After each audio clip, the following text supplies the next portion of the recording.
427. Enfermedad de Parkinson. Enfermedad de Parkinson y otros cuadros similares. La enfermedad de Parkinson ocupa el segundo lugar entre las enfermedades neurodegenerativas solo después de la enfermedad de Alzheimer. Sus signos clínicos peculiares fueron descritos por primera vez en 1817 por James Parkinson, médico inglés. Un hecho destacable es que Parkinson era un médico general que captó la esencia de este trastorno con base en la inspección visual de un puñado de pacientes. Se calcula que el número de personas con enfermedad de Parkinson en las naciones más pobladas del mundo era cerca de 4 millones en 2005, y se espera que esta cifra crezca más del doble, hasta cerca de 9 millones para el año 2030 con base en el envejecimiento de la población. La edad media de inicio de la enfermedad de Parkinson es cercana a los 60 años y el riesgo de por vida es cerca de 2% para los varones y 1,3% para las mujeres.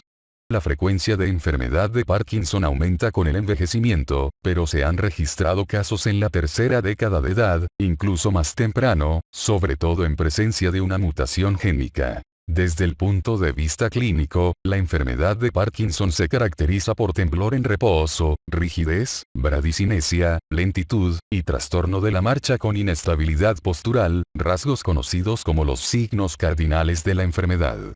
Las manifestaciones adicionales incluyen congelación de la marcha, dificultad para hablar, deglución alterada, trastornos autonómicos y una serie de manifestaciones no motoras que incluyen alteraciones sensitivas, trastornos del estado de ánimo, disfunción del sueño, deterioro cognitivo y demencia. Véanse el cuadro 427.1 y la explicación más adelante. Desde el punto de vista patológico, los datos distintivos de la enfermedad de Parkinson son la degeneración de las neuronas dopaminérgicas en la parte compacta de la sustancia negra, dopamina reducida en el estriado e inclusiones proteínáceas intraneuronales conocidas como cuerpos de Lewy y neuritas de Lewy que contienen sobre todo la proteína alfa-sinucleína, figura 427.1.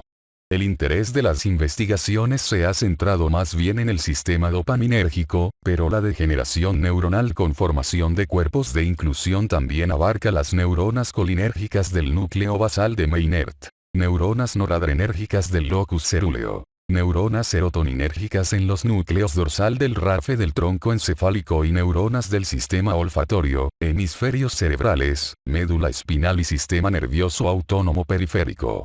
Esta patología no dopaminérgica posiblemente sea el punto de partida de la génesis de las manifestaciones clínicas no dopaminérgicas incluidas en el cuadro 427.1. Hay datos de que los signos patológicos comienzan en el sistema nervioso autónomo periférico, el sistema olfatorio y el núcleo motor dorsal del nervio vago en la zona inferior del tronco del encéfalo, para propagarse en forma seriada y abarcar la porción superior de dicho tronco, sustancia negra compacta, y los hemisferios cerebrales, estadificación de Braak. En realidad, los estudios epidemiológicos sugieren que los síntomas que reflejan el compromiso temprano de las neuronas dopaminérgicas, como estreñimiento, anosmia, trastorno del comportamiento durante el sueño de movimientos oculares rápidos y denervación cardíaca, pueden preceder al inicio de las manifestaciones motoras típicas de la enfermedad de Parkinson varios años, si no décadas. Con base en estos hallazgos, se realizan esfuerzos para definir con exactitud una etapa premotora de la enfermedad de Parkinson. Diagnóstico y diagnóstico diferencial. Las denominaciones Parkinsonismo o síndrome parkinsoniano son de índole general y se han acuñado para definir un síndrome manifestado por bradicinesia con rigidez y o temblor. Incorpora una larga lista de enfermedades en el diagnóstico diferencial, cuadro 427.2, lo que refleja diferencias en la localización y patología en los diferentes componentes de los ganglios basales. Los ganglios basales son un grupo de núcleos subcorticales que incluyen el cuerpo estriado, putamen y núcleo caudado, el núcleo subtalámico, globo pálido externo, globo pálido interno, y la sustancia negra compacta, figura 427.2. Entre las formas de parkinsonismo, la más común es la enfermedad de Parkinson, en promedio, 75% de los casos. Desde el punto de vista histórico, se hacía el diagnóstico de la enfermedad con la presencia de dos de los tres componentes del síndrome parkinsoniano: temblor, rigidez y bradicinesia. Sin embargo, en la necropsia se detectó un error del 24% en el diagnóstico cuando se utilizaban los criterios mencionados. Más adelante, los estudios de correlación clínico-patológica señalaron que había mayor posibilidad de que el parkinsonismo, que incluía temblor de reposo, síntomas asimétricos y una respuesta buena a la levodopa, anticipase un diagnóstico patológico certero. Con los criterios anteriores revisados, conocidos como los criterios del Banco de Cerebros del Reino Unido, el diagnóstico clínico de enfermedad de Parkinson se confirma en los procedimientos patológicos en 99% de los casos. La Sociedad Internacional de Enfermedad de Parkinson y de Trastornos del Movimiento sugirió en fecha reciente criterios clínicos revisados para la enfermedad de Parkinson, conocidos como criterios clínicos diagnósticos de la Sociedad de Trastornos del Movimiento para la enfermedad de Parkinson, que están en proceso de validación internacional. Aunque el parkinsonismo motor se ha mantenido como la manifestación central de la enfermedad, el diagnóstico de enfermedad de Parkinson como la causa del parkinsonismo se basa en tres categorías adicionales de rasgos diagnósticos: criterios de apoyo, manifestaciones que aumentan la confianza en el diagnóstico de enfermedad de Parkinson, criterios de exclusión absoluta y signos de alarma, que deben contrarrestarse con criterios de apoyo para permitir el diagnóstico de enfermedad de Parkinson. Con base en estos criterios se delinearon dos niveles de certeza: la enfermedad de Parkinson clínica establecida y la enfermedad de Parkinson probable. Los criterios diagnósticos clave de la enfermedad de Parkinson basados en los criterios Sociedad de Trastornos del Movimiento se muestran en el cuadro 427.2. Los estudios de imágenes del sistema dopaminérgico cerebral en enfermedad de Parkinson, con el uso de tomografía por emisión de positrones o tomografía por emisión de fotón único, muestran una menor captación de los marcadores dopaminérgicos estriatales de forma asimétrica, particularmente en la zona posterior del putamen, preservando de forma relativa la captación en el núcleo caudado, figura 427.3. Estos hallazgos reflejan la degeneración de las neuronas dopaminérgicas del nigro estriado y la pérdida de terminaciones estriatales.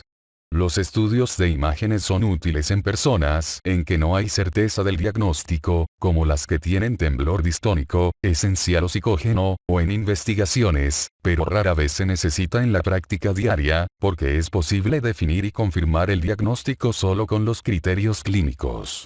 Esto puede cambiar en el futuro, cuando existan tratamientos modificadores de la enfermedad, y sea esencial realizar el diagnóstico lo antes posible.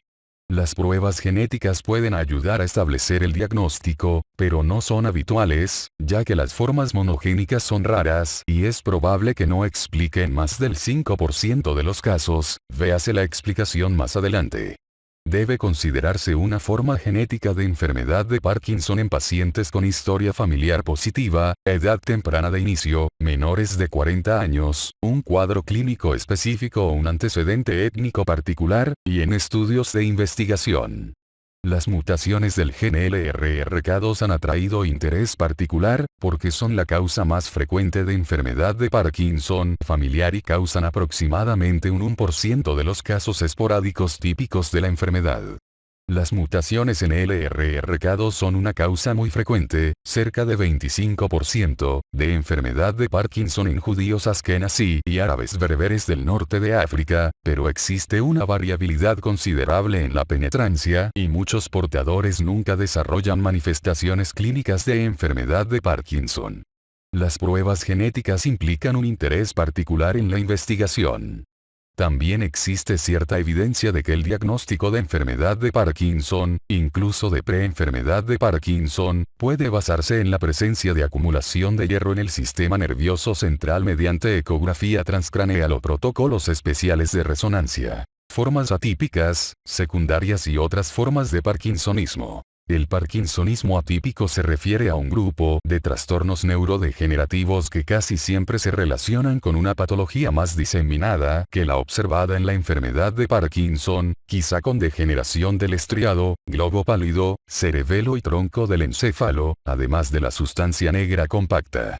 Estos incluyen la atrofia multisistema, parálisis supranuclear progresiva y síndrome córtico basal.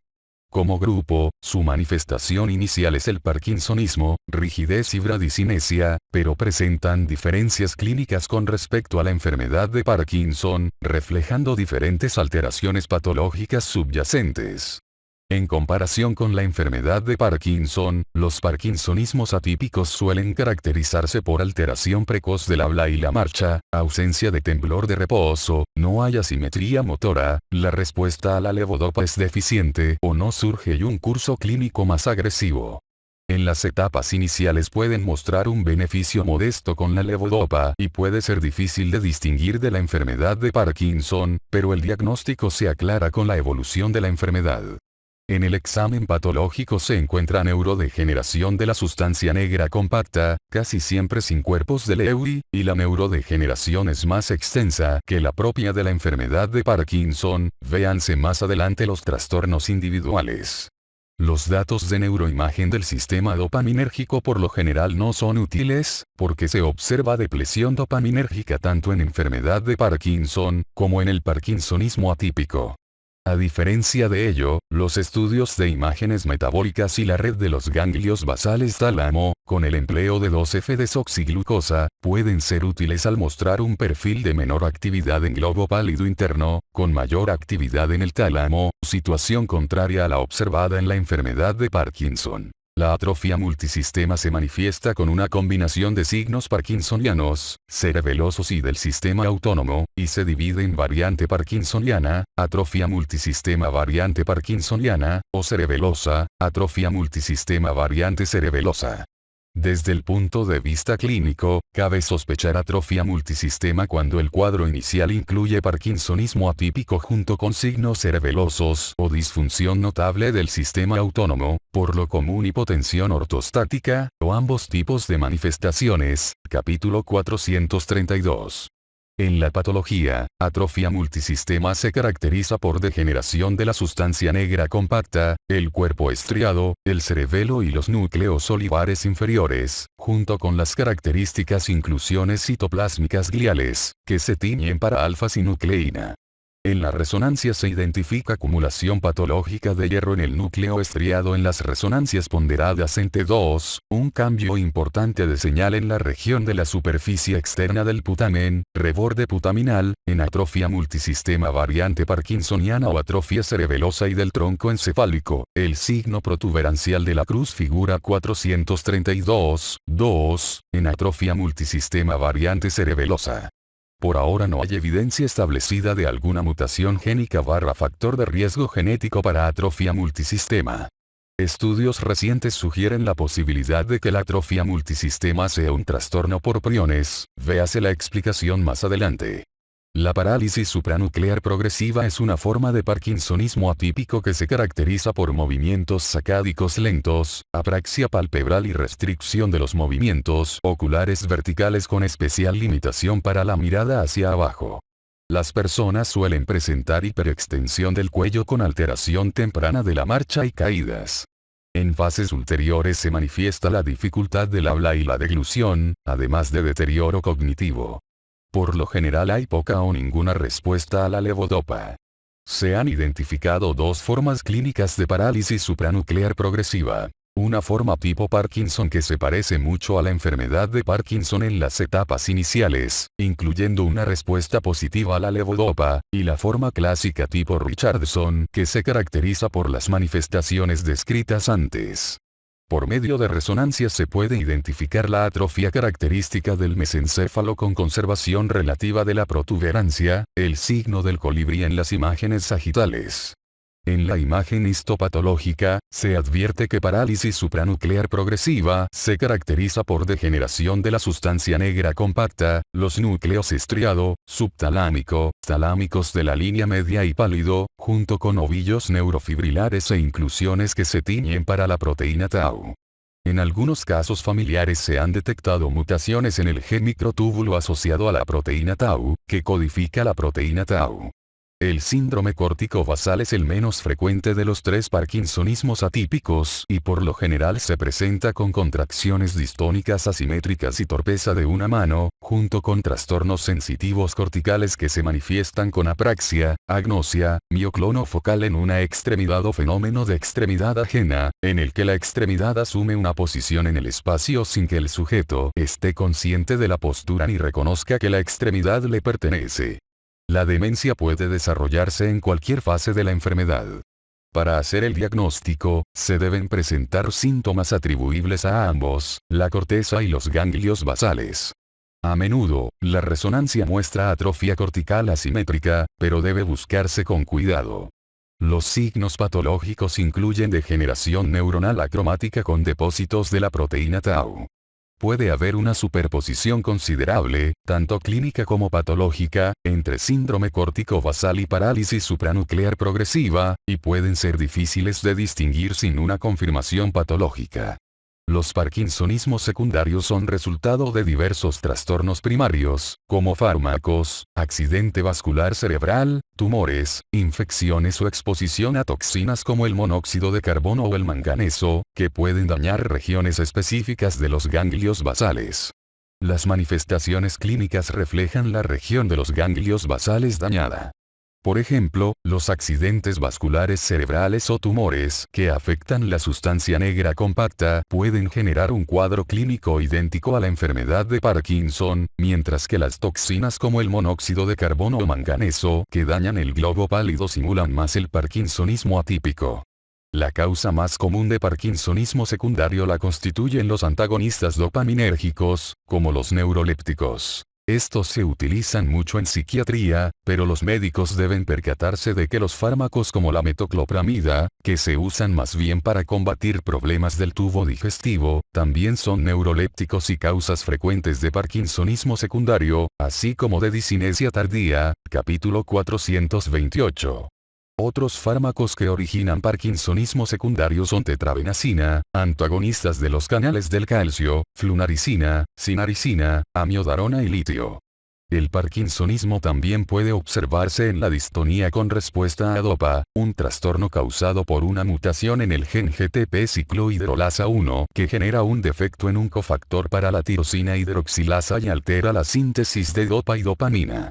Aunque casi siempre se manifiesta como distonía, capítulo 428, puede manifestarse como una forma bioquímica de parkinsonismo, debido a la síntesis reducida de dopamina, que se parece mucho a la enfermedad de Parkinson y responde a la levodopa, pero no se acompaña de anormalidades en la tomografía por emisión de positrones con fluorodopa ni se acompaña de neurodegeneración. Este diagnóstico debe considerarse en personas menores de 20 años que se presentan con un cuadro clínico que simula enfermedad de Parkinson. Por último, cabe considerar al parkinsonismo como una manifestación de otros trastornos degenerativos como las enfermedades de Wilson y Huntington, en particular la forma juvenil conocida como variante de Westphal, ciertos tipos de ataxia espinocerebelosa y trastornos neurodegenerativos con acumulación de hierro en el encéfalo, como la neurodegeneración causada por la pantotenatosinasa, antes conocida como enfermedad de Ayerborden-Spatz. Algunas características que sugieren parkinsonismo pudieran depender de entidades diferentes de la enfermedad de Parkinson y se incluyen en el cuadro 427, 3. Etiología y patogenia. Casi todos los casos de enfermedad de Parkinson son de tipo esporádico, alrededor de 85 a 90%, y se desconoce su causa. Las mutaciones génicas, véase más adelante, son las únicas causas conocidas de la enfermedad de Parkinson. Los estudios en gemelos sugieren que es posible que los factores ambientales intervengan en un grado más importante en personas mayores de 50 años, en tanto que los factores genéticos son más trascendentales en personas de menor edad.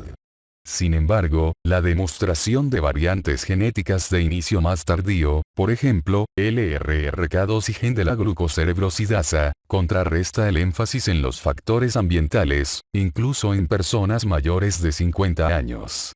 La hipótesis del factor ambiental recibió apoyo con la demostración en el decenio de 1980, de que la 1-metil-4-fenil 2,5,6-tetrahidropiridina, excipiente en la elaboración ilícita de una droga similar a heroína, ocasionaba un síndrome similar a enfermedad de Parkinson en drogadictos del norte de California.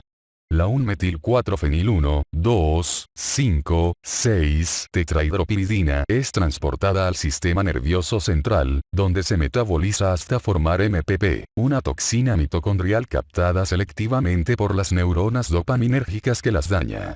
Sin embargo, no ha sido posible atribuir a 1-metil-4-fenil 2,5,6-tetrahidropiridina o a compuestos similares a ella, casos esporádicos de enfermedad de Parkinson. La información epidemiológica sugiere que hay un mayor riesgo después de exposición a plaguicidas, vivir en zonas rurales y beber agua de pozos. Otras docenas de asociaciones se han descrito en estudios individuales, pero los resultados han sido inconsistentes y hasta ahora no se ha confirmado que un factor ambiental sea la causa o que contribuya a causar la enfermedad de Parkinson. También se han identificado algunos posibles factores protectores en estudios epidemiológicos, como la cafeína, tabaquismo, uso de antiinflamatorios no esteroideos y bloqueadores de los canales del calcio. Tampoco se han confirmado la validez de estos hallazgos ni del mecanismo que los explica. Se sabe que cerca de 5 a 15% de los casos tiene origen familiar y se han identificado múltiples mutaciones en genes de enfermedad de Parkinson, cuadro 427-4. Aunque está demostrado que las mutaciones monogénicas son causantes de enfermedad de Parkinson, también se identificaron factores genéticos que elevan el riesgo de desarrollar enfermedad de Parkinson. Grandes estudios de asociación de genoma completo identificaron 26 variantes génicas independientes, polimorfismos de nucleótido único, como factores de riesgo de enfermedad de Parkinson, incluidas variantes en los genes alfa-sinucleína, LRRK2, microtúbulo asociado a la proteína tal-gen de la glucocerebrosidasa, así como en la región antígeno leucocitario humano del cromosoma 6. Se propuso que muchos casos de enfermedad de Parkinson podrían deberse a un doble golpe involucrando la interacción entre, uno o más factores de riesgo genéticos que causan susceptibilidad, junto con, b, exposición a un factor ambiental tóxico que puede inducir alteraciones epigenéticas o en el ácido desoxirribonucleico somático, o que tiene capacidad para dañar en forma directa el sistema dopaminérgico. En tal situación, se necesita que participen los dos factores para que surja enfermedad de Parkinson, en tanto con la presencia de uno u otra solo no basta para que se produzca la enfermedad. Sin embargo, resulta notable que incluso si un factor de riesgo genético o ambiental duplica el riesgo para desarrollar enfermedad de Parkinson, solo supone un riesgo de 4% o menos a lo largo de la vida, por lo que no puede usarse para consejo genético individual. Se han implicado varios factores en la patogenia de la muerte celular en la enfermedad de Parkinson, incluidos el estrés oxidativo, inflamación, excitotoxicidad, disfunción mitocondrial y acumulación de proteínas mal plegadas con el estrés proteolítico consiguiente. Estudios recientes han demostrado que con el envejecimiento las neuronas dopaminérgicas cambian de la estimulación con sodio a la estimulación con calcio a través de canales del calcio. Esto puede hacer que dichas neuronas de alta energía sean vulnerables a la neurotoxicidad mediada por calcio. Sea cual sea el mecanismo patógeno, al parecer surge la muerte celular, cuando menos en parte, por medio de un proceso apoptótico o suicida mediado por señales. Cada uno de los mecanismos mencionados permite identificar una posible diana para que actúen fármacos neuroprotectores. Sin embargo, no está claro cuál de estos factores es primario, si son los mismos en todos los casos o específicos de un subgrupo de pacientes, genético, si actúan a través de una red de tal forma que se requieran múltiples alteraciones para producir neurodegeneración o si los hallazgos conocidos hasta ahora solo representan un epifenómeno no relacionado con la causa real de la muerte celular que aún no se conoce, figura 427, 4. Aunque las mutaciones génicas solo causen una minoría de todos los casos de enfermedad de Parkinson, pueden ser útiles para señalar las vías y mecanismos patógenos y moleculares específicos, que son fundamentales en el proceso de neurodegeneración y que podrían ser importantes en todas las formas de la enfermedad. Hoy en día, gran parte del interés se ha orientado a vías implicadas por las mutaciones en alfa-sinucleína, gen de la glucocerebrosidasa, LRRK2 y PIMCUM-Parkin. Aunque las mutaciones en alfa-sinucleína son una causa extremadamente rara de enfermedad de Parkinson, alfa-sinucleína fue el primer gen vinculado con la enfermedad y el más investigado con respecto a mutaciones causales, variantes de riesgo, así como la función del gen y de la proteína que codifica. Las manifestaciones clínicas compartidas de los pacientes con mutaciones en alfa-sinucleína incluyen edad más temprana de inicio de la enfermedad que en la enfermedad de Parkinson no genética, progresión más rápida de los síntomas motores que en su mayoría responden a levodopa, presencia temprana de fluctuaciones motoras y presencia prominente de manifestaciones no motoras. Un hecho intrigante es que alfa-sinucleína es un componente sustancial de los cuerpos de Lewy en pacientes tanto con las formas monogénica como esporádica de enfermedad de Parkinson, figura 427.1. La duplicación o triplicación del gen alfa-sinucleína nativo también causa enfermedad de Parkinson. Los portadores de la triplicación tienen un compromiso más grave que los portadores de duplicaciones. Estos hallazgos indican que el mero aumento en la síntesis de la proteína normal puede causar la enfermedad en una forma dependiente de dosis. Recientemente, se identificó que la patología tipo Lewy había surgido en neuronas dopaminérgicas de embriones sanos que habían sido implantadas en el cuerpo estriado de pacientes con enfermedad de Parkinson, lo cual sugirió que la proteína anómala se había transferido de las células afectadas a las neuronas dopaminérgicas sanas. Basándose en los datos mencionados, se ha planteado que la alfa-sinucleína es un prion y enfermedad de Parkinson es un trastorno basado en priones, capítulos 417 y 430. A semejanza de PRPC, proteína de priones, la alfa-sinucleína se puede plegar de forma errónea para formar hojas ricas en beta, unirse para generar oligómeros tóxicos y agregados, polimerizarse hasta formar placas amiloideas, es decir cuerpos de Lewy, ocasionar neurodegeneración y extenderse hasta abarcar neuronas sanas. En realidad, la inyección de fibrillas de alfa-sinucleína en el estriado de roedores tanto transgénicos como salvajes induce el desarrollo de patología de Lewy en las neuronas hospedadoras, neurodegeneración, alteraciones conductuales, con diseminación de la patología de alfa-sinucleína a sitios con conexión anatómica. Otro dato a favor de esta hipótesis es la demostración de que la inoculación de alfa-sinucleína derivada de cuerpos de Lewy humanos induce la degeneración de las células dopaminérgicas y patología tipo Lewy extensa en ratones y primates. En conjunto, estas evidencias respaldan la posibilidad del desarrollo de tratamientos neuroprotectores para enfermedad de Parkinson con base en la inhibición de la acumulación o en la aceleración de la eliminación de los agregados de alfa-sinucleína, con reducción de niveles de alfa-sinucleína en el hospedador o con bloqueo del fenómeno de plantilla 1 en el que la alfa-sinucleína mal plegada favorece el plegamiento anómalo de la proteína nativa en una reacción en cadena semejante a un prion. Las mutaciones en el gen de la glucocerebrosidasa son el factor de riesgo más importante en términos del tamaño del efecto para el desarrollo de enfermedad de Parkinson y existe un vínculo fisiopatológico experimental directo entre las concentraciones elevadas de alfa-sinucleína y las disminuidas de gen de la glucocerebrosidasa. Gen de la glucocerebrosidasa codifica la enzima glucocerebrosidasa, que favorece la función lisosómica e intensifica la eliminación de las proteínas mal plegadas. La identificación de gen de la glucocerebrosidasa como un gen de riesgo para enfermedad de Parkinson surgió de la observación clínica de que los pacientes con enfermedad de Gaucher y sus familiares a menudo tienen signos de parkinsonismo. Esta observación clínica de un vínculo entre la enfermedad de Gaucher y la enfermedad de Parkinson llevó al descubrimiento de que varias mutaciones en gen de la glucocerebrosidasa, que causan la enfermedad de Gaucher con patrón autosómico recesivo, confieren un riesgo para desarrollar enfermedad de Parkinson, también en un estado heterocigoto. Además, la actividad baja de glucocerebrosidasa debida a las mutaciones en gen de la glucocerebrosidasa afecta la función lisosómica, lo que permite la acumulación de alfa-sinucleína. Esta acumulación también inhibe la función lisosómica y reduce aún más el gen de la glucocerebrosidasa nativa, ya que interfiere con el tránsito entre el retículo endoplásmico y el aparato de Golgi.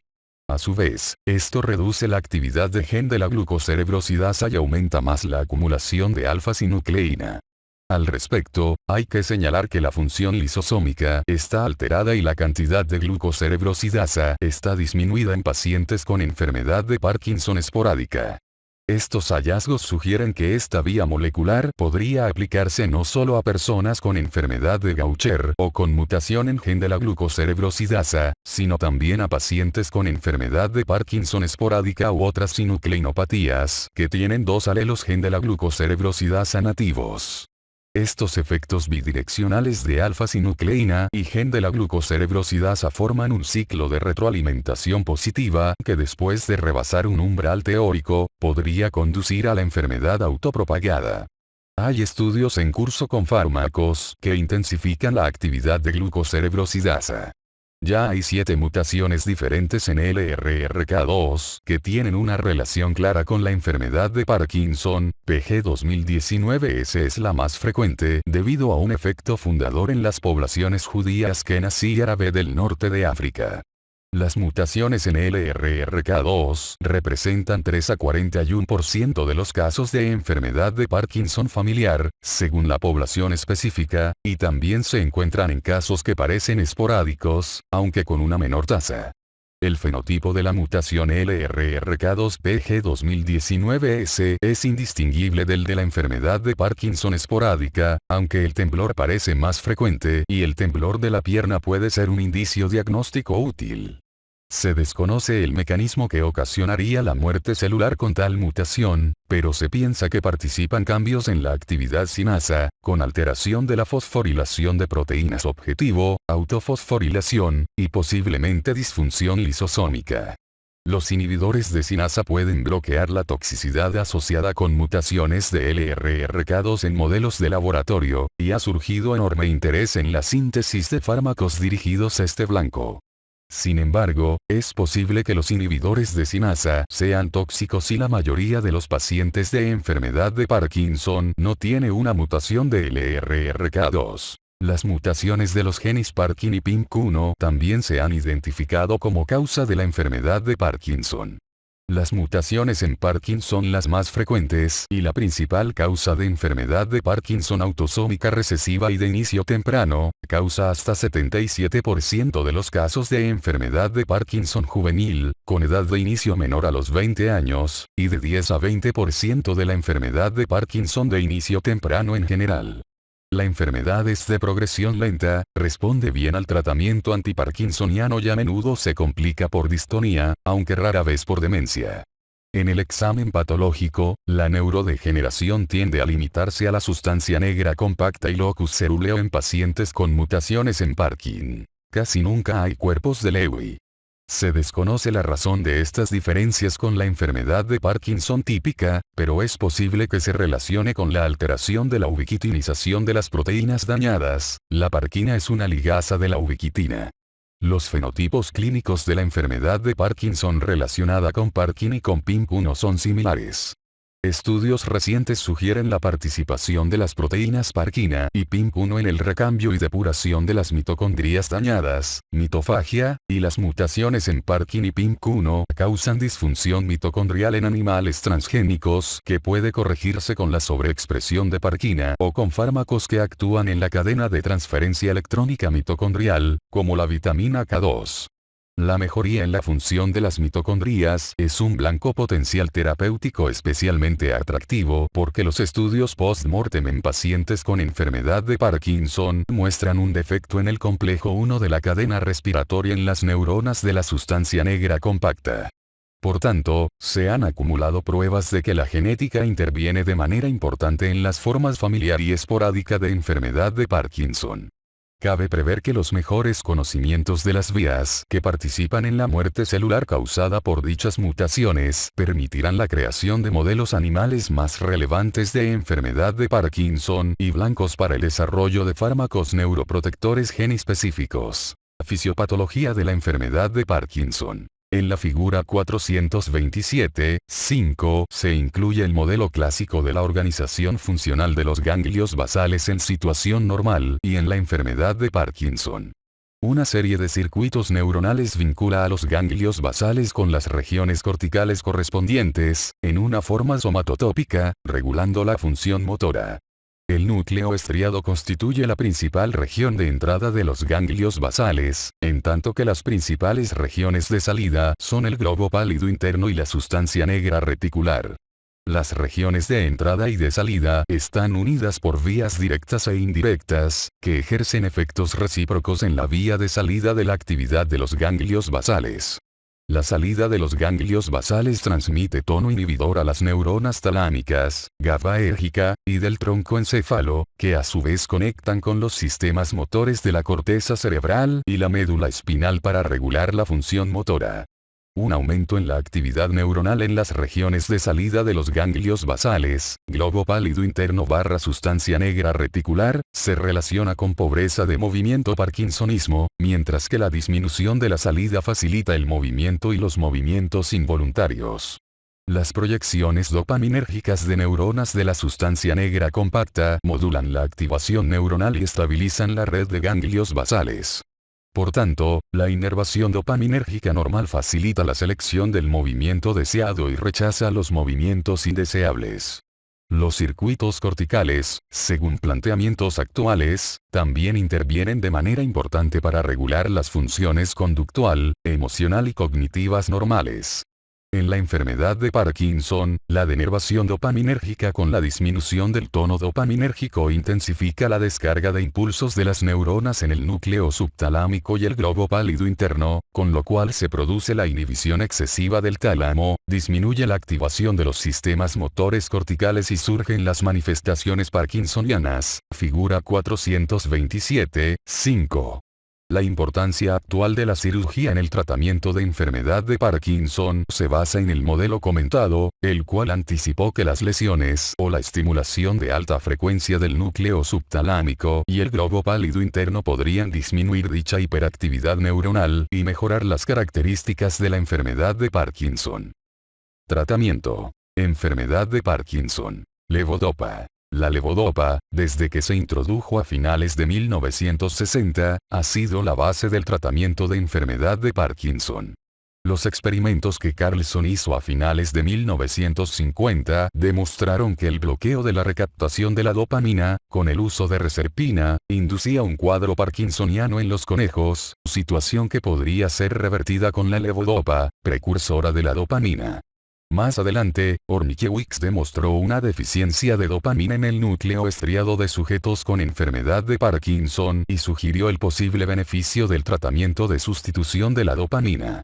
La dopamina no cruza la barrera hematoencefálica, y por ello las investigaciones en humanos se comenzaron con el uso de levodopa, un precursor de la dopamina. Las investigaciones en la década siguiente confirmaron la utilidad de la levodopa y revolucionaron el tratamiento de la enfermedad de Parkinson. La levodopa se administra sistemáticamente en combinación con un inhibidor de la descarboxilasa periférica para evitar su metabolización periférica a dopamina, lo cual evita el desarrollo de náuseas, vómitos e hipotensión ortostática por la activación de receptores dopaminérgicos en el área postrema, que no están protegidos por la barrera hematoencefálica. En Estados Unidos, la levodopa se combina con la carbidopa, sin EMED marca registrada, mientras que en otros países se combina con benseracida, madopa marca registrada. La levodopa más un inhibidor de la descarboxilasa también está disponible en una formulación metilada, una formulación de liberación controlada y en combinación con un inhibidor de la catecolometiltransferasa. En fecha reciente se aprobó además una formulación de levodopa de acción prolongada. En este momento hay una forma inhalada de levodopa que se absorbe de manera rápida y fiable en etapa avanzada de investigación como tratamiento de rescate para episodios OFF individuales, véase más adelante. La levodopa sigue siendo el tratamiento sintomático más eficaz en enfermedad de Parkinson y el fármaco de referencia con el cual se comparan los nuevos tratamientos. Ningún tratamiento médico o quirúrgico actual provoca un beneficio antiparkinsoniano mayor que los que obtiene la levodopa. La levodopa mejora las manifestaciones motoras clásicas de la enfermedad. Prolonga la independencia y la capacidad de trabajo remunerado, incrementa la calidad de vida y también prolonga la esperanza de vida. Prácticamente todos los enfermos de enfermedad de Parkinson experimentan mejoría y el hecho de no lograrla después de un lapso de prueba adecuado debe hacer que se cuestione el diagnóstico. A pesar de lo comentado, la acción de la levodopa tiene importantes limitaciones.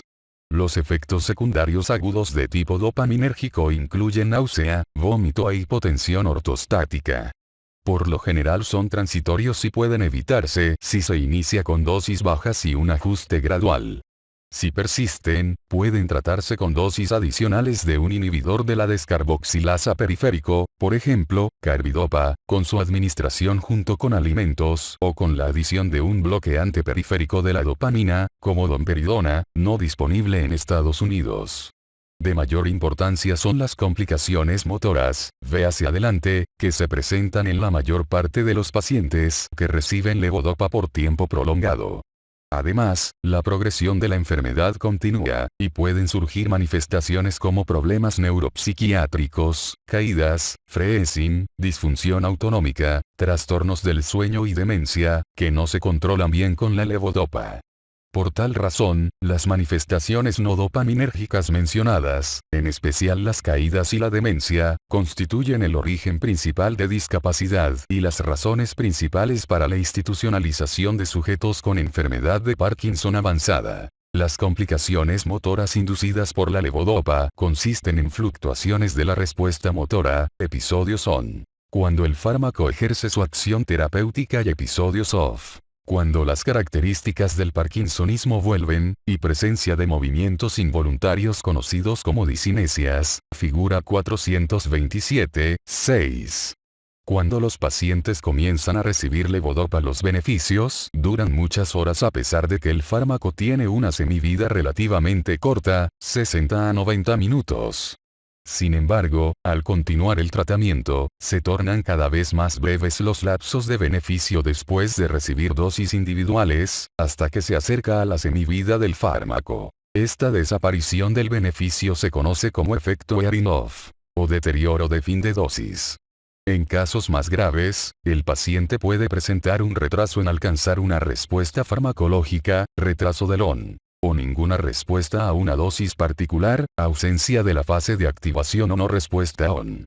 Las disinesias tienden a presentarse en el momento del máximo beneficio clínico y de la concentración plasmática máxima del fármaco, disinesias de pico de dosis.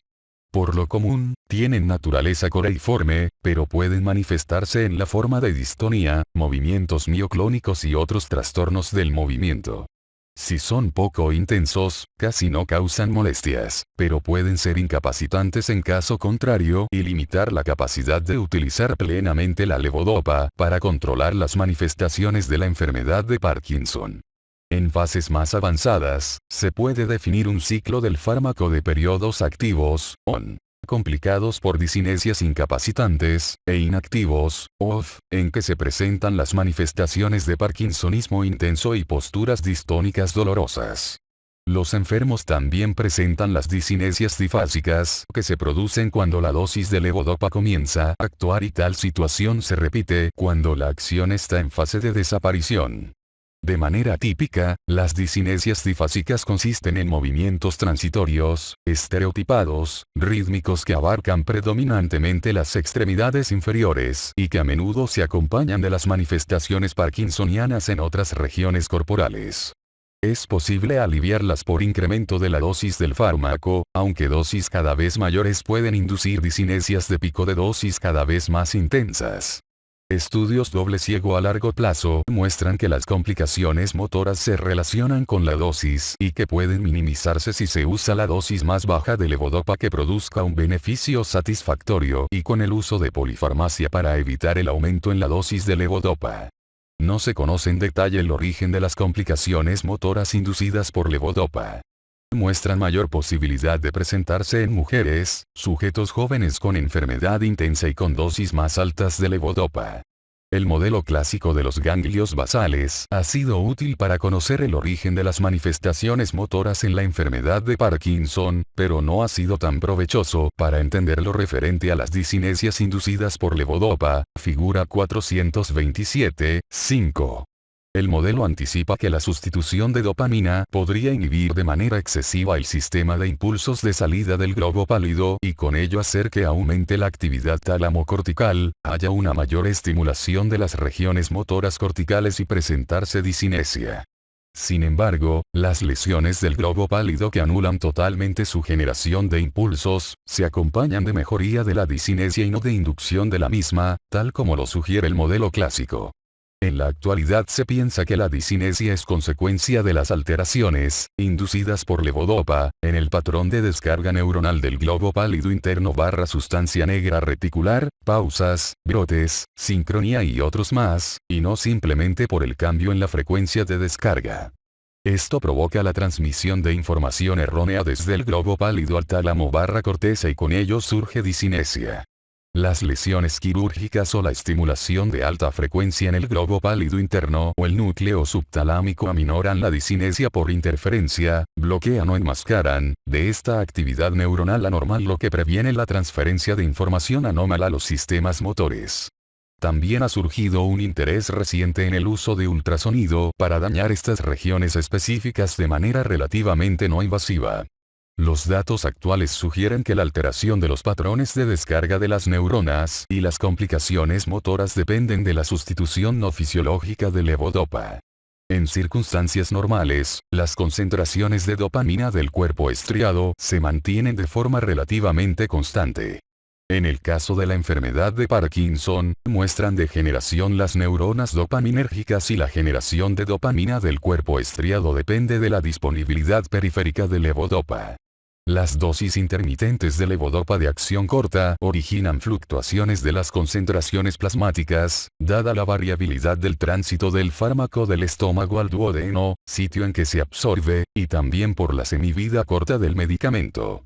Tal variabilidad origina la exposición de los receptores dopaminérgicos a concentraciones irregularmente altas y bajas de dopamina. Se ha planteado la hipótesis de que el aporte más continuo de levodopa evitaría la aparición de complicaciones motoras. En realidad, un estudio reciente doble ciego, con doble placebo y doble ajuste de dosis, demostró que la infusión intestinal continua de levodopa / carbidopa se relaciona con mejoría significativa en el tiempo off y el tiempo on, sin discinesia en pacientes con enfermedad de Parkinson avanzada, en comparación con la levodopa oral estándar optimizada. Estos beneficios son superiores a los observados en estudios controlados doble ciego con otros fármacos dopaminérgicos y este tratamiento ya está aprobado en Estados Unidos y Europa. Sin embargo, el tratamiento se complica por los posibles eventos adversos graves relacionados con el procedimiento quirúrgico y la colocación de una sonda, además de la inconveniencia del sistema de infusión. Hay nuevas estrategias en evaluación en las que la levodopa se administra de manera continua por infusión subcutánea o en formulaciones de levodopa orales de acción prolongada en un esfuerzo por evitar la necesidad de un procedimiento quirúrgico. Una formulación inhalada de levodopa se encuentra en etapa avanzada de desarrollo como tratamiento de rescate agudo para episodios OFF individuales. En sujetos tratados con levodopa se observan a veces alteraciones del comportamiento. Se ha descrito un síndrome de desregulación dopaminérgica en individuos que necesitan ávidamente levodopa y que reciben dosis frecuentes e innecesarias del fármaco, casi como una adicción. Los enfermos de enfermedad de Parkinson que reciben dosis altas de levodopa también pueden mostrar comportamientos ausentes de propósito e involuntarios, como ensamblar y desensamblar objetos o acumularlos y repartirlos. Lo anterior se conoce como actos compulsivos, término tomado de la descripción sueca para los comportamientos incoherentes de los consumidores de anfetaminas por tiempo prolongado.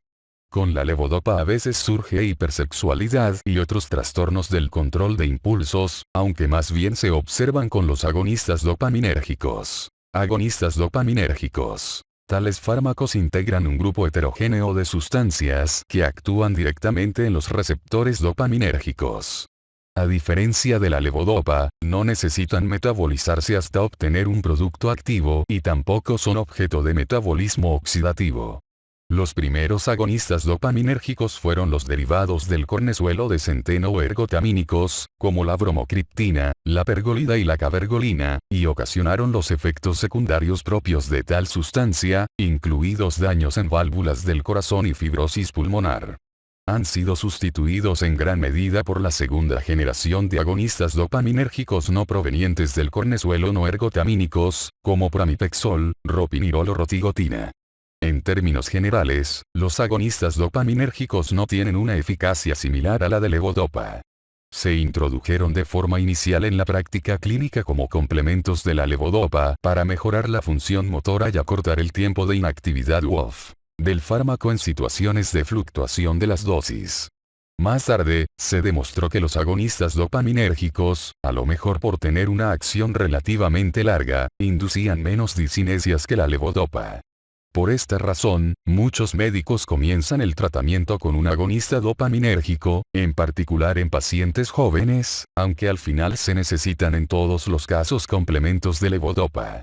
Esta perspectiva se ha moderado por el reconocimiento de que los agonistas de la dopamina tienen efectos adversos que pueden ser graves, como los episodios de sueño no deseados y los trastornos en el control de impulsos, véase más adelante.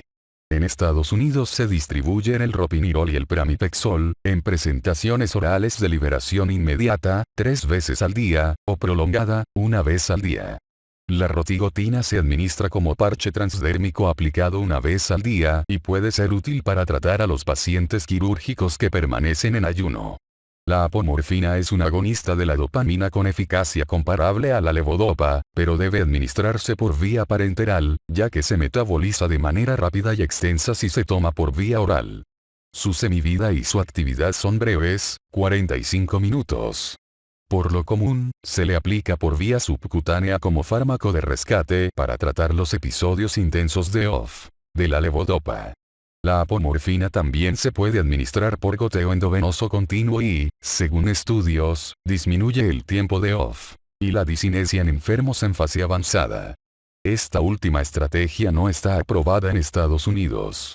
Una formulación sublingual en bicapa de apomorfina está en etapa avanzada de desarrollo como tratamiento rápido y fiable para periodos OFF individuales que evita la necesidad de una inyección subcutánea. El uso de agonistas dopaminérgicos ocasiona muy diversas reacciones secundarias. Las de tipo agudo son de manera predominante dopaminérgicas e incluyen náusea, vómito e hipotensión ortostática. Como con la levodopa, pueden evitarse si se inicia con dosis bajas con ajuste lento. Los efectos secundarios que surgen con el uso por tiempo prolongado comprenden alucinaciones y deterioro cognitivo. Se han notificado situaciones de sedación, con crisis repentinas e involuntarias de somnolencia mientras la persona conduce un vehículo motorizado. Es importante indicar a los pacientes todo lo referente a este posible problema, y que si están cansados no conduzcan vehículos. Los agonistas dopaminérgicos se acompañan de trastornos de control de impulsos como serían el juego patológico, la hipersexualidad y el consumo de alimentos y la compra de objetos, ambos de tipo compulsivo. También debe advertirse a los pacientes sobre estos riesgos y preguntar al respecto en las evaluaciones de seguimiento. La causa precisa de estos problemas y la razón por la que aparecen más a menudo con los agonistas de la dopamina que con levodopa aún se desconoce, pero se han implicado los sistemas de gratificación vinculados con la dopamina y las alteraciones en el estriado ventral y las regiones orbitofrontales. En términos generales, los efectos secundarios crónicos dependen de la dosis y es posible evitarlos o reducirlos al mínimo con dosis menores. Las inyecciones de apomorfina pueden complicarse por lesiones cutáneas en el sitio de aplicación, pero esto no ha sido problema con la formulación en bicapa sublingual. Inhibidores de la monoaminooxidasa de tipo B. Los compuestos de esta categoría inhiben la degradación de la dopamina a nivel central, provocando que aumenten las concentraciones sinápticas de dicho neurotransmisor. La selegilina y la rasagilina constituyen inhibidores relativamente selectivos de la enzima monoaminooxidasa tipo B. En la esfera clínica, dichos inhibidores generan beneficios antiparkinsonianos insignificantes cuando se utilizan solos en las etapas iniciales de la enfermedad, pero acortan el tiempo de off de la levodopa cuando se usan como complementos de esta en sujetos con fluctuaciones motoras. Los inhibidores de monoamino oxidasa tipo B, por lo común son seguros y bien tolerados. Pueden intensificar la disinesia en sujetos que reciben levodopa, situación que puede controlarse al ir disminuyendo la dosis de levodopa. La inhibición de la isoforma de monoamino oxidasa tipo A impide el metabolismo de la tiramina en el intestino, lo cual propicia una reacción de hipertensión que puede ser letal, conocida como hipertensión arterial tiramínica, que llega a ser desencadenada por alimentos con abundante tiramina, como algunos quesos, carnes curadas y vino tinto. La selegilina y la rasagilina no inhiben funcionalmente la monoamino oxidasa tipo A, y no ocasionan crisis tiramínica, con las dosis típicamente utilizadas en la práctica clínica. Existe un riesgo teórico de reacción serotoninérgica en individuos que reciben de manera concomitante inhibidores selectivos de la recaptación de serotonina, pero muy pocas veces ocurre así en la práctica. La safinamida es un inhibidor reversible de la monoamino oxidasa tipo B, que se aprobó en fecha reciente como complemento de la levodopa en pacientes con enfermedad de Parkinson avanzada y fluctuaciones motoras. El fármaco también bloquea los conductos del sodio activados e inhibe la liberación de glutamato. Por ahora está en estudio como posible fármaco contra la disinesia. El interés en los inhibidores de monoamino oxidasa tipo B también se ha centrado en su capacidad de mostrar un efecto modificador de la enfermedad. La toxicidad de un metil 4-fenil 1,2,5,6 tetrahidropiridina puede prevenirse de manera experimental con la administración concurrente de un inhibidor de la monoamino oxidasa tipo B, que bloquea su conversión al ion piridinio tóxico MPP, que causa daño selectivo a las neuronas dopaminérgicas. Los inhibidores de monoamino oxidasa tipo B también tienen la capacidad de inhibir el metabolismo oxidativo de la dopamina y evitar el estrés oxidativo. Además, la selegilina y la rasagilina incorporan un anillo de propargil dentro de su estructura molecular y ello les confiere efectos antiapoptóticos en modelos de laboratorio. Los datos del estudio Datatop indicaron que la selegilina retrasó de forma significativa el lapso hasta que debido a la incapacidad fue necesaria la introducción de levodopa en sujetos con enfermedad de Parkinson no tratada. Sin embargo, fue imposible dilucidar si ello provino de un efecto neuroprotector que retrasó el tiempo de evolución de la enfermedad o fue un efecto sintomático que simplemente disimuló la neurodegeneración en marcha. En fecha más reciente, el estudio Adagio con diseño de inicio retardado y controlado con placebo demostró que el tratamiento inicial con 1 mg de rasagilina por día, pero no con 2 mg por día conseguía beneficios que no se alcanzaron en el grupo de inicio tardío con el mismo fármaco. Este beneficio es congruente con la teoría de un efecto modificador de la enfermedad. No obstante, se desconoce la importancia de los datos anteriores a largo plazo. Inhibidores de la catecolortometiltransferasa. Cuando se administra levodopa con un inhibidor de la descarboxilasa, se metaboliza de forma predominante en la periferia por acción de la catecolometiltransferasa. Los inhibidores de dicha enzima prolongan la semivida de eliminación de levodopa y mejoran su biodisponibilidad en el cerebro. La combinación de levodopa con un inhibidor de catecolometiltransferasa acorta el tiempo de off y prolonga el de on en sujetos con cuadros fluctuantes, mientras que mejora las puntuaciones motoras. En Estados Unidos se ha aprobado la distribución de 2 inhibidores de catecolometiltransferasa, tolcapona y entacapona. En fecha más reciente, la opicapona, un inhibidor de la catecolometiltransferasa de acción prolongada administrado una vez al día, se aprobó en Europa. También se cuenta con un comprimido que combina levodopa, carbidopa y entacapona. Los efectos secundarios de los inhibidores de catecolometiltransferasa son más bien dopaminérgicos, náusea, vómito, intensificación de la disinesia, y se les puede controlar con disminución de la dosis de levodopa de 20 a 30%. Con la tolcapona se ha descrito la presencia de diarrea intensa, complicación que se observa en menor grado con la entacapona, y en 5 a 10% de los pacientes obliga a interrumpir el uso de los fármacos. Con la tolcapona se han señalado casos de efectos tóxicos letales en el hígado. Todavía se usa porque es el más efectivo de los inhibidores de la catecolometiltransferasa, pero es necesaria la vigilancia periódica de la función hepática. Este problema no se ha observado con la entacapona. Con los inhibidores de catecolometiltransferasa, la orina adquiere un color oscuro debido a la acumulación de un metabolito, pero tal hecho no tiene interés clínico. Se ha propuesto que comenzar el uso de levodopa en combinación con un inhibidor de catecolometiltransferasa para mejorar la semivida de eliminación permitirá obtener un aporte más continuo de levodopa en los sitios efectores y aminorará el riesgo de complicaciones motoras si se administra en intervalos frecuentes. Mientras que el resultado anterior se ha demostrado en un modelo preclínico de un metil 4-fenil 1,2,5,6 tetrahidropiridina, en el que la infusión continua acorta el tiempo de OFF. Y la disinesia en sujetos en fases avanzadas de enfermedad de Parkinson, no se detectó beneficio alguno si se iniciaba el uso de levodopa junto con un inhibidor de catecolometiltransferasa, en comparación con la levodopa sola en pacientes en fases iniciales de enfermedad de Parkinson, en el estudio STRIDE-BUD. Es posible que esto se deba a que la combinación no se administró con frecuencia suficiente para que se dispusiera en forma continua de la levodopa.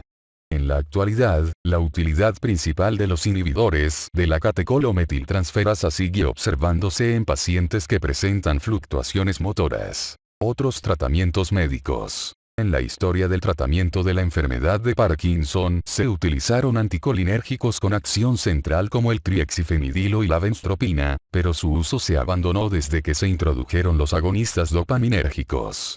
El principal efecto clínico se localiza en el temblor, aunque no hay certeza de que sea mayor el efecto que se obtiene con estos fármacos que con la levodopa y los agonistas dopaminérgicos.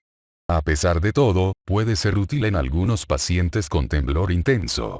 Su uso debe ser limitado particularmente en el anciano, pues estos fármacos muestran propensión a inducir efectos secundarios que incluyen disfunción de vías urinarias, glaucoma y en particular deterioro de las funciones cognitivas. La amantadina se usó como un antiviral y se advirtió que también poseía efectos antiparkinsonianos que, en opinión de algunos expertos, provenían del antagonismo del receptor de ácido N-metil de aspartato.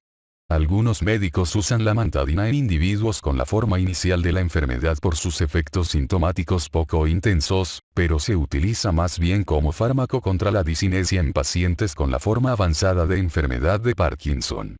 De hecho, es el único tratamiento oral que en estudios controlados ha demostrado aminorar las disinesias sin empeorar los signos parkinsonianos, aunque sus beneficios pueden ser relativamente transitorios. El deterioro cognitivo es una preocupación principal. Entre sus efectos adversos están la libido reticular y su incremento ponderal. Su interrupción ha de ser de forma gradual, porque los pacientes pueden presentar manifestaciones de abstinencia.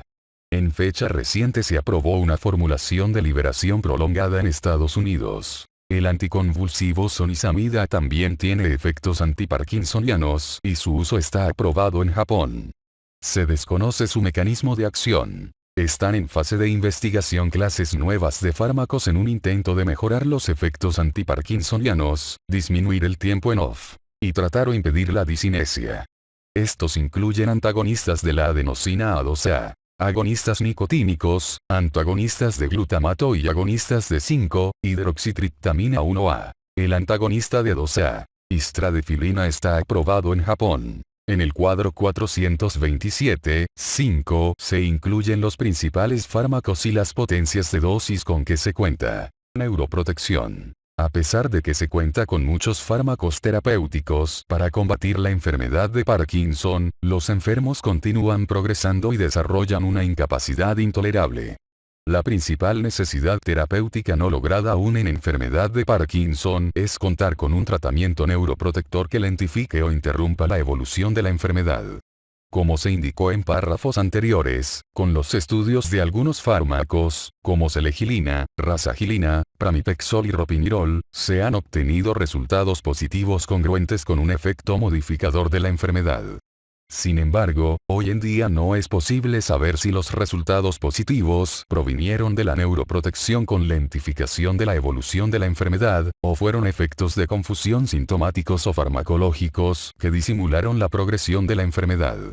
Existe una oleada de actividad clínica para valorar las intervenciones dirigidas a factores etiopatogénicos. Incluyen bloqueadores del conducto del calcio, urato y fármacos que incrementan la glucocerebrosidasa o que interfieren con alfa-sinucleína o LRRK2 con la esperanza de que podrían tener efectos modificadores de la enfermedad. Una limitación sustancial es la incertidumbre acerca de un plan de desarrollo clínico específico y el diseño del ensayo clínico que lo puede aprobar aceptablemente tanto para los médicos como para las autoridades reguladoras. Tratamiento quirúrgico. Desde hace más de 100 años se han utilizado tratamientos quirúrgicos en la enfermedad de Parkinson.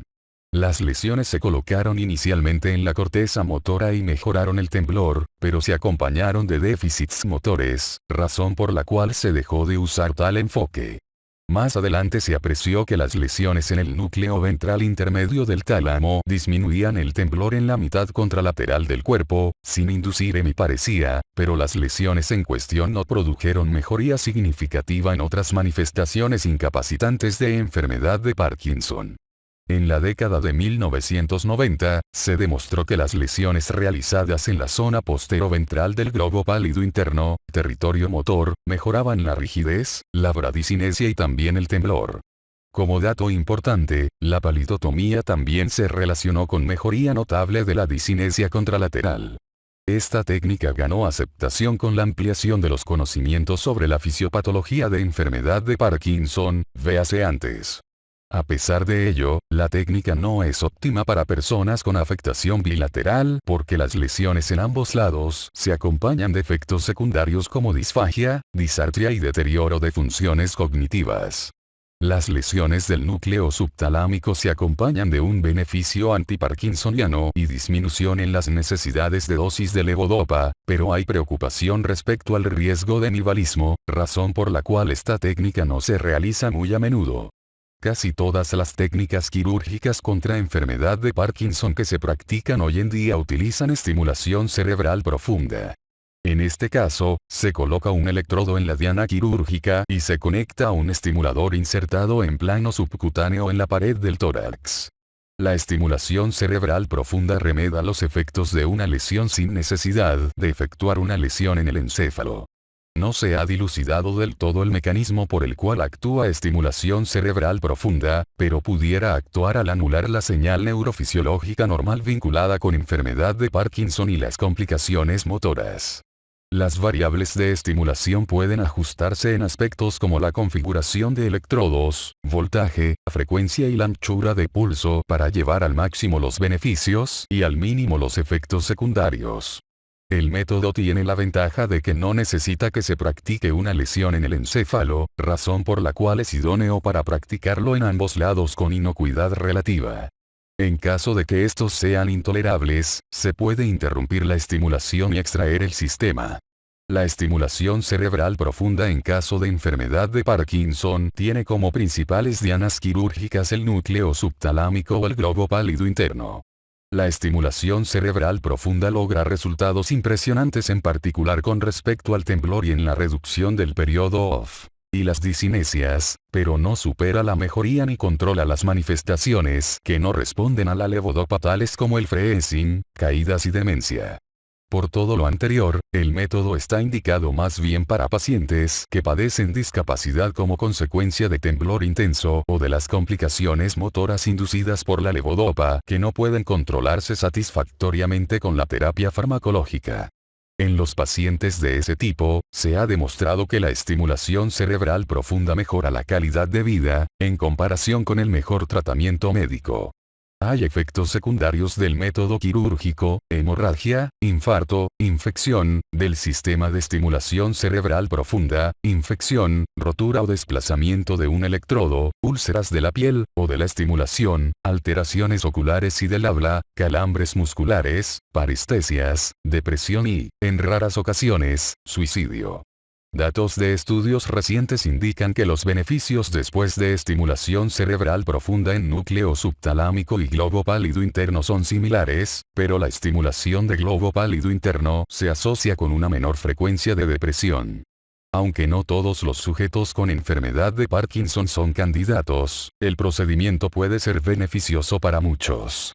Estudios a largo plazo demostraron beneficios continuos en relación con las características motoras clásicas de enfermedad de Parkinson, pero con estimulación cerebral profunda no evitó que surgieran las alteraciones no dopaminérgicas que siguen siendo una causa de discapacidad. Los estudios han seguido valorando la forma óptima de utilizar estimulación cerebral profunda, en comparación de la estimulación con baja frecuencia y la que se hace con alta frecuencia, sistema cerrado, etc. Estudios de estimulación cerebral profunda en pacientes con enfermedad de Parkinson temprana muestran beneficios en comparación con el tratamiento médico, pero esto debe sopesarse contra el costo del procedimiento y el riesgo de efectos colaterales en pacientes que de otra manera podrían controlarse bien con medicamentos. No existen estudios con grupo testigo que comparen estimulación cerebral profunda con otros tratamientos orientados a mejorar la función motora sin ocasionar disinesia como carbidopa/levodopa enteral e infusiones de apomorfina. La utilidad de la estimulación cerebral profunda también puede reducirse en los años futuros si se desarrollan nuevos tratamientos médicos que produzcan los beneficios de la levodopa sin las complicaciones motoras. Hay una exploración activa de nuevos objetivos para la estimulación cerebral profunda que podrían beneficiar la disfunción de la marcha, depresión y el deterioro cognitivo, capítulo 477. El ultrasonido guiado por resonancia también se usa ahora como un medio para dañar regiones blanco críticas, como el globo pálido interno en pacientes con enfermedad de Parkinson y complicaciones motoras, de una forma no invasiva que evita la necesidad de un procedimiento quirúrgico. Los resultados preliminares sugieren una localización del objetivo y seguridad adecuadas. Tratamientos experimentales para la enfermedad de Parkinson. Ha surgido enorme interés de científicos hacia nuevos tratamientos como posibles medios de aliviar enfermedad de Parkinson. Incluyen terapia celular, como el trasplante de células dopaminérgicas de la nigra fetal o neuronas dopaminérgicas derivadas de células madre, terapia génica, factores tróficos y tratamientos dirigidos contra blancos génicos específicas. Las estrategias de trasplante se basan en el implante de células dopaminérgicas en el cuerpo estriado para sustituir las neuronas dopaminérgicas de la sustancia negra compacta en fase de degeneración. Se ha demostrado que las células mesencefálicas de la sustancia negra fetal sobreviven al implante, reinervan el cuerpo estriado en forma organotípica y restauran la función motora en modelos de enfermedad de Parkinson. Sin embargo, en 2 investigaciones doble ciego no se obtuvieron beneficios importantes del trasplante de células de la sustancia negra del feto en comparación con intervenciones quirúrgicas sin implante, en lo referente a los objetivos finales primarios. Como aspecto adicional, el injerto de células de la sustancia negra del feto se acompaña de una forma de disinesia no identificada con anterioridad que persiste después de disminuir o incluso interrumpir la administración de levodopa. Se sugirió que esto se relaciona con la liberación subóptima de dopamina de las células trasplantadas, lo que causa una forma sostenida de disinesia difásica. Además, hay datos de que después de muchos años las neuronas embrionarias sanas trasplantadas, de tipo dopaminérgico, de donantes no vinculados familiarmente, terminan por mostrar alteraciones propias de enfermedad de Parkinson y se vuelven disfuncionales, lo cual sugiere transferencia de alfa-sinucleína de las neuronas afectadas a las indemnes, por un mecanismo similar al que se observa con priones, véase antes. Quizá de mayor importancia sea que no hay certeza de cómo solo la sustitución de neuronas dopaminérgicas mejorará las características no dopaminérgicas como caídas y demencia, que constituyen las causas principales de discapacidad en personas con enfermedad avanzada. Aunque las células madre, y en particular las células madre pluripotentes con inducción específica provenientes del receptor, pueden resolver problemas relativos a la inmunidad, el tipo y número de células, y la integración fisiológica, muchas de estas preocupaciones aún son pertinentes. Hasta ahora, las células madre no se han probado de forma adecuada en pacientes con enfermedad de Parkinson y conllevan la preocupación adicional de tumores y otros efectos colaterales inesperados. Aunque persiste la necesidad de estudios científicos que intenten evaluar el papel potencial de los tratamientos celulares en la enfermedad de Parkinson, no hay base científica que justifique el tratamiento habitual de los pacientes con enfermedad de Parkinson con células madre, tal como se comercializan en algunos países. Los factores tróficos constituyen una serie de proteínas que inducen el crecimiento neuronal y recuperan la función de neuronas dañadas. Se conocen algunos factores tróficos que, según estudios, han demostrado efectos beneficiosos en las neuronas dopaminérgicas en estudios de laboratorio. El factor neurotrófico derivado de las células gliales y la neurtirina han atraído una particular atención como posibles formas de tratamiento de enfermedad de Parkinson. Sin embargo, investigaciones doble ciego de infusiones intraventricular e intraputaminal de factor neurotrófico derivado de las células gliales no han demostrado beneficios en comparación con el placebo en pacientes con enfermedad de Parkinson, posiblemente por una liberación pobre de la molécula trófica a la región donde ejercerá sus efectos. La terapia génica conlleva la posibilidad de la expresión a largo plazo de una proteína terapéutica con un solo procedimiento. Entraña la colocación de ácido desoxirribonucleico de una proteína terapéutica en un vector viral que pueda llegar a incorporarse en el genoma de las células huésped, sintetizando y liberando posteriormente de forma continua la proteína terapéutica. El virus adeno-asociado 2 se ha utilizado más a menudo como vector en ensayos clínicos, porque no induce una respuesta inflamatoria, no se incorpora en el genoma de las células huésped y ocasiona una expresión transgénica duradera. Los ensayos clínicos de suministro del factor trófico neurturina mediante virus adeno-asociado 2 tuvieron resultados alentadores en estudios abiertos, pero fallaron en los estudios doble ciego, incluso cuando se inyectaron en el putamen y en la sustancia negra compacta. Es probable que esto refleje la regulación por disminución de los receptores NURRL y RT, mediada por la alfa-sinucleína, lo que limita la posibilidad del factor trófico de interactuar con su receptor e inducir el incremento de los genes reparadores.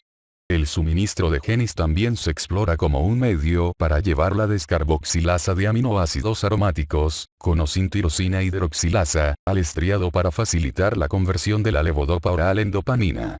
Los estudios en animales sugieren que esta técnica puede tener beneficios antiparkinsonianos con menos complicaciones motoras, y los estudios en pacientes con enfermedad de Parkinson están en curso. Aunque la tecnología de suministro de genes tiene gran potencial y es probable que se use para administrar nuevos tratamientos en el futuro, por ejemplo, Parkina, las técnicas actuales conllevan el riesgo de efectos colaterales no anticipados y no corrigen las manifestaciones no dopaminérgicas de la enfermedad. Tratamiento de los signos no motores y no dopaminérgicos de enfermedad de Parkinson. El tratamiento de enfermedad de Parkinson se ha orientado fundamentalmente a las características dopaminérgicas de la enfermedad, pero es importante tomar en consideración la corrección de los signos no dopaminérgicos. Algunas características no dopaminérgicas, a pesar de que se consideró que no reflejaban alteraciones dopaminérgicas, obtuvieron beneficios de fármacos dopaminérgicos. Por ejemplo, durante el periodo de OFF. Empeoran problemas como ansiedad, ataques de pánico, depresión, diaforesis, problemas de tipo sensitivo, bloqueo motor, freezing, y estreñimiento, y mejoraron cuando lo hizo el control dopaminérgico. En promedio, la mitad de los sujetos con enfermedad de Parkinson presenta depresión en la evolución de su enfermedad, que a menudo no es diagnosticada ni tratada con la suficiencia debida. Los antidepresivos no deben omitirse, sobre todo en pacientes con depresión mayor, aunque los fármacos dopaminérgicos como el pramipexol pueden ser útiles para ambos, la depresión y las manifestaciones motoras de la enfermedad de Parkinson. Los síndromes serotoninérgicos han constituido una preocupación teórica con el uso combinado de inhibidores selectivos de la recaptación de serotonina y los inhibidores de monoamino oxidasa tipo B, aunque rara vez se presentan. La ansiedad también es un problema frecuente, y si no se controla de forma adecuada con mejores fármacos antiparkinsonianos, puede tratarse con benzodiazepinas de acción corta. La psicosis puede ser un problema para algunas personas con enfermedad de Parkinson y a menudo es un presagio del desarrollo de demencia. A diferencia de enfermedad de Alzheimer, de forma típica las alucinaciones son visuales, figuradas y no amenazantes. Un aspecto importante al respecto es que limitan el empleo de fármacos dopaminérgicos para controlar de forma adecuada las manifestaciones motoras de la enfermedad. Pueden relacionarse con fármacos dopaminérgicos y la primera opción habitual es omitir los fármacos que son menos efectivos que la levodopa, como los anticolinérgicos, amantadina y agonistas de la dopamina, para luego reducir la dosis de levodopa, de ser posible. La psicosis en la enfermedad de Parkinson a menudo responde a dosis bajas de neurolépticos atípicos que pueden permitir la tolerancia a dosis más altas de levodopa. La clozapina es eficaz, pero puede generar agranulocitosis y por ello es indispensable la medición sérica del número de leucocitos. La quetiapina evita estos problemas, pero no se ha confirmado que sea efectiva en estudios controlados con placebo. La pimavanserina difiere de otros neurolépticos atípicos en que también es un agonista inverso del receptor 5-hidroxitriptamina 2A, para serotonina. En estudios doble ciegos se demostró su efectividad con un perfil de seguridad relativamente bueno. En fecha reciente se aprobó su uso en Estados Unidos. La demencia en la enfermedad de Parkinson es frecuente y afecta incluso a 80% de los pacientes. Su frecuencia se incrementa con el envejecimiento, y a diferencia de enfermedad de Alzheimer, afecta más bien las funciones ejecutivas y la atención, y deja relativamente intactos el lenguaje, la memoria y el cálculo. Cuando la demencia antecede o surge en el primer año desde el inicio de la enfermedad de Parkinson, por convenio se denomina demencia con cuerpos de Lewy, capítulo 426. Los pacientes en este caso fácilmente muestran alucinaciones y fluctuaciones diurnas.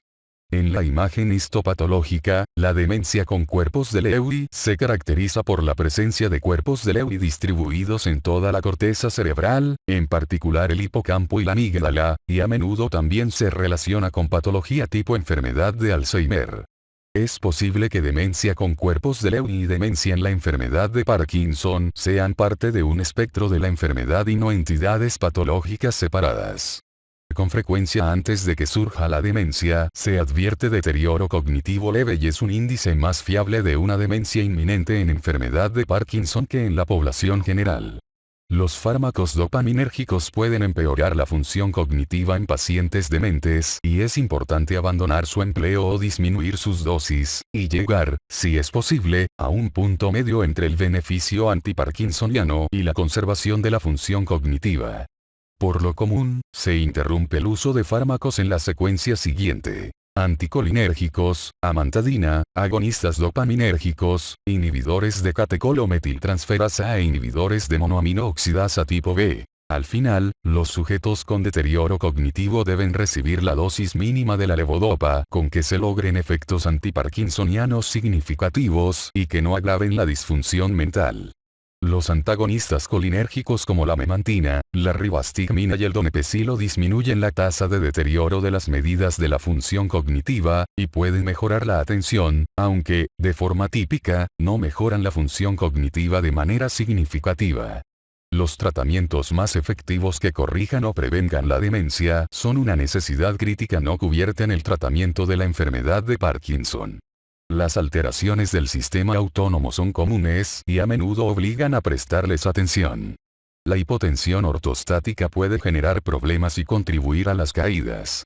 El tratamiento inicial debe incluir sal de mesa en la alimentación y elevar la cabecera de la cama para impedir la natriuresis nocturna. Las dosis bajas de fluorocortisol o midodrina controlan gran parte de los trastornos de ese tipo. El precursor de la noradrenalina, 3-o-metilidops, produce beneficios leves y transitorios en pacientes con hipotensión ortostática y la Administración de Drogas y Alimentos Americana la aprobó recientemente. La vasopresina y la eritropoyetina pueden usarse en los casos más graves o refractarios. Si desde el comienzo de la enfermedad es notable la hipotensión ortostática, habrá que considerar el diagnóstico de atrofia multisistema, capítulo 432. En la disfunción sexual pueden ser útiles sildenafil o tadalafilo. Los problemas de vías urinarias, en particular en los varones, deben ser tratados en consulta con un urólogo, para descartar problemas de la próstata. Los anticolinérgicos, como la oxibutinina, pueden ser útiles. El estreñimiento constituye un problema muy grave en personas con enfermedad de Parkinson. En este sentido son útiles los laxantes de acción leve o los enemas, pero los médicos en primer lugar deben asegurar que las personas beban volúmenes adecuados de líquidos y consuman alimentos con abundante fibra vegetal, que incluyen hortalizas foliáceas verdes y salvado. También son útiles algunos fármacos que estimulan la motilidad del tubo digestivo. Las alteraciones del sueño son frecuentes en sujetos con enfermedad de Parkinson y muchos muestran fragmentación del sueño con excesiva somnolencia diurna. El síndrome de piernas inquietas, apnea del sueño y otros trastornos del sueño deben ser tratados de manera apropiada. El trastorno de la conducta del sueño, movimientos oculares rápidos, consiste en movimientos o vocalizaciones violentas durante el sueño. Movimientos oculares rápidos y tal vez representa la expresión manifiesta de los sueños por ausencia de la inhibición normal del movimiento que típicamente acompaña al sueño. Movimientos oculares rápidos, capítulo 27. Para controlar el problema anterior, por lo general son eficaces dosis pequeñas de clonazepam, 0,5 a 1 miligramos a la hora de dormir. A veces se necesita consultar con un especialista del sueño y practicar una polisomnografía para identificar los problemas del sueño y ser tratados de manera óptima.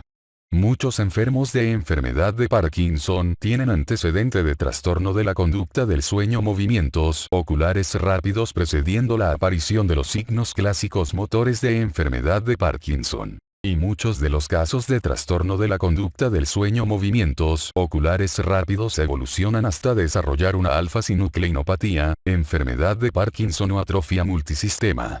Tratamiento no farmacológico. Una causa importante de discapacidad en sujetos con enfermedad de Parkinson es el trastorno de la marcha con caídas. La administración de dopaminérgicos es útil en sujetos cuya marcha empeora en los periodos OFF, pero en la actualidad no se dispone de medios específicos para corregir el problema. Se necesitan al final bastones y andadores para mejorar la estabilidad y aminorar el riesgo de caídas. Una necesidad importante no cubierta en la enfermedad de Parkinson es un tratamiento efectivo para el trastorno de la marcha. Una causa principal de las caídas es el fenómeno de freezing, en el cual el paciente de forma repentina queda inmóvil en el sitio en que se encuentra, durante segundos o minutos, como si tuviera adheridos los pies al suelo. El bloqueo motor puede surgir durante los periodos on y off. Si se produce durante los periodos off, puede reaccionar al uso de dopaminérgicos, pero no existe un tratamiento específico para utilizar en el freezing en el periodo on. Algunos pacientes reaccionarán a pistas sensitivas, como caminar en el mismo sitio, cantar una canción o pisar una línea imaginaria. La alteración del habla es otra fuente de discapacidad para muchos pacientes con enfermedad de Parkinson avanzada. Los programas de terapia del habla pueden ser útiles, pero los beneficios suelen ser transitorios. Se ha demostrado que el ejercicio conserva e incluso mejora la función de pacientes con enfermedad de Parkinson, y los ejercicios activos y pasivos en todo el arco de movimiento aminoran el peligro de artritis y articulaciones bloqueadas. Algunos estudios de laboratorio sugieren la posibilidad de que el ejercicio tendrían también efectos neuroprotectores, situación que no ha sido confirmada en enfermedad de Parkinson.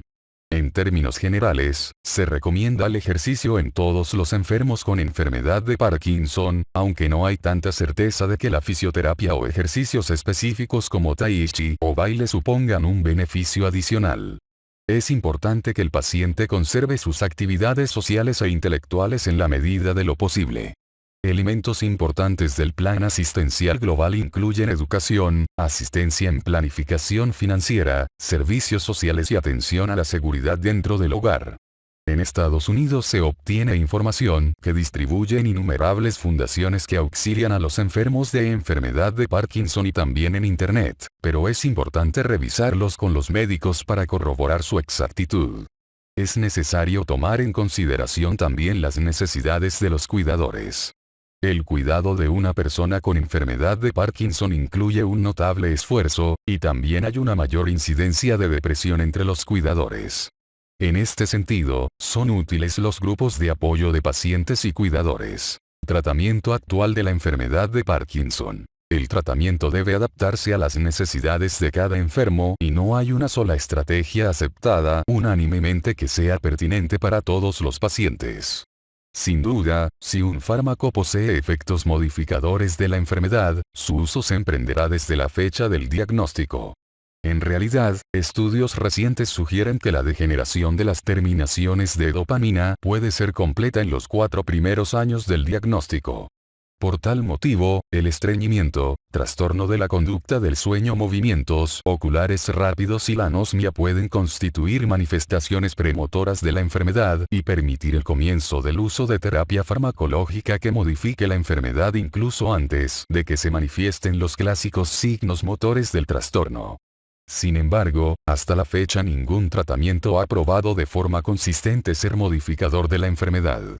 En lo que se refiere a la situación actual, los médicos deben utilizar su criterio para decidir si comienzan a utilizar rasagilina o no, véase antes, u otros fármacos, por sus posibles efectos modificadores de la enfermedad, teniendo en cuenta la información preclínica y clínica disponible. El punto siguiente por abordar es la fecha y momento de emprender el tratamiento de los síntomas. Los datos de algunos estudios sugieren que tal vez sería mejor iniciarlo en el momento del diagnóstico para así conservar los mecanismos compensadores beneficiosos y tal vez brindar beneficios funcionales incluso en la fase incipiente de la enfermedad. La levodopa se mantiene como el tratamiento sintomático más efectivo para la enfermedad de Parkinson y algunos recomiendan iniciarla de inmediato a dosis bajas, menos de 400 miligramos por día, ya que está bien demostrado que las complicaciones motoras se relacionan con la dosis. Sin embargo, otros prefieren retrasar el tratamiento con levodopa, sobre todo en pacientes jóvenes, para reducir el riesgo de inducir complicaciones motoras. Una estrategia alternativa sería comenzar el tratamiento con un inhibidor de monoamino oxidasa tipo B, un agonista dopaminérgico o ambos fármacos, y reservar la levodopa para etapas ulteriores en que ya con los dos tipos de medicamentos no se obtenga control satisfactorio. Al tomar la decisión anterior, habrá que considerar factores como edad, grado de discapacidad y el perfil de efectos secundarios del medicamento. En sujetos con discapacidad más grave, en ancianos, en los que tienen deterioro cognitivo y en quienes tienen enfermedades concurrentes significativas, o si hay incertidumbre en el diagnóstico, muchos médicos emprenderían el tratamiento con levodopa. Al margen de la elección inicial, al final la mayoría de los pacientes necesita varios fármacos, combinación de levodopa, un inhibidor de la monoamino oxidasa tipo B, y un agonista de la dopamina. Aunque es importante usar dosis bajas de cada fármaco para reducir el riesgo de efectos colaterales, es importante no negar a los pacientes la levodopa cuando no pueden controlarse de manera adecuada con fármacos alternativos. Si ocurren complicaciones motoras, pueden tratarse al inicio con ajustes en la frecuencia y la dosis de la levodopa o combinar dosis menores de ella con un agonista dopaminérgico, un inhibidor de catecol-o-metiltransferasa u otro inhibidor de monoamino oxidasa tipo B. La amantadina es el único fármaco que, según se ha demostrado, trata la disinesia sin empeorar el parkinsonismo, pero sus beneficios pueden ser cortos y genera importantes efectos secundarios relacionados con la función cognitiva. En casos avanzados, por lo común se necesita pensar en la cirugía como estimulación cerebral profunda si la persona es elegible, pero, como se ha descrito previamente, este procedimiento también conlleva sus propias complicaciones. Algunos sugieren el uso de estimulación cerebral profunda en la enfermedad de Parkinson temprana, pero existe escepticismo considerable sobre esta opción al considerar los costos y los posibles efectos colaterales, cuando se dispone de alternativas médicas baratas, bien toleradas y efectivas. La infusión continua del gel intestinal de levodopa/carbidopa al parecer genera beneficios similares al de estimulación cerebral profunda, aunque también necesita de una intervención quirúrgica con la posibilidad de complicaciones graves. Otra opción terapéutica es la infusión continua de apomorfina subcutánea y no necesita de intervención quirúrgica alguna, pero produce nódulos cutáneos que pueden ser molestos. No se han realizado estudios comparativos de estos procedimientos en pacientes con enfermedad más avanzada. No han cesado los intentos de desarrollar una presentación oral o subcutánea de larga semivida de la levodopa, que posea las mismas propiedades farmacocinéticas del fármaco en infusión.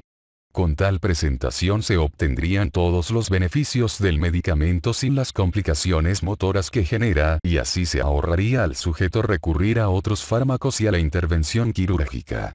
En la figura 427.7 se incluye un algoritmo de decisiones que toma en consideración las opciones terapéuticas y puntos de decisión en el tratamiento de la enfermedad de Parkinson.